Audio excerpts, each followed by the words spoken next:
అయినా సరే ఉద్యోగాలు తీసుకొచ్చే కంపెనీలు పెడతామంటే మాత్రం ఎవరో ఒకరు కొంతమంది దానికి అడ్డుపెట్టి ఇబ్బంది పెట్టి అందరినీ కూడా మాయ చేసి ఏ కంపెనీ కూడా రానివ్వకుండా చేస్తున్నారు. ఇన్ని సంవత్సరాలు అవుతుంది, చెప్పుకోవడానికి సరైనటువంటి ఒక కంపెనీ లేదు. ఈరోజు నాకు కూడా అదే బాధగా ఉంది. అందుకని నేను కూడా ఒక ఛాలెంజ్గా తీసుకున్నా. ఒక్క కంపెనీ తేవడం కాదు, 100 కంపెనీలు మన శ్రీకాకుళం జిల్లాకి తీసుకొని రావాలని ప్రతిరోజు కూడా నేను కృషి చేస్తున్నాను.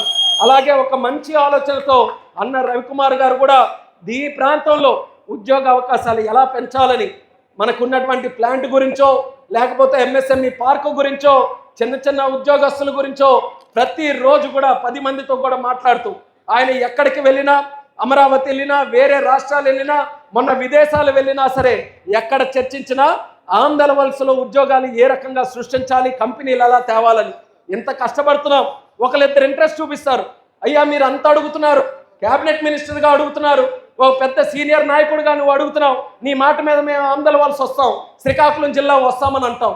వాళ్ళకి తీసుకొని వచ్చి అన్ని చూపించిన తర్వాత ఇక్కడ గొడవలు సృష్టించో ఇబ్బందులు పెడితే ఆ వెళ్ళిపోయేది కేవలం ఒక్క కంపెనీయే కాదు, వాళ్ళు వెళ్ళి 10 మందికి చెప్తున్నారు శ్రీకాకుళం జిల్లా వెళ్తే మీకేమీ కూడా దొరకదు, వాళ్ళు పిలుస్తారు కానీ అక్కడ ఏమీ కూడా రాదని ఆ ఎలా తిప్పి కొడుతుందనంటే ఆ ఉన్న ఒకడు 100 మందికి చెప్తే తరతరాలు 10 సంవత్సరాలు 15 20 30 సంవత్సరాలు అయింది, ఒక్క కంపెనీ కూడా తెచ్చుకునే పరిస్థితి మనకు లేకుండా పోయింది.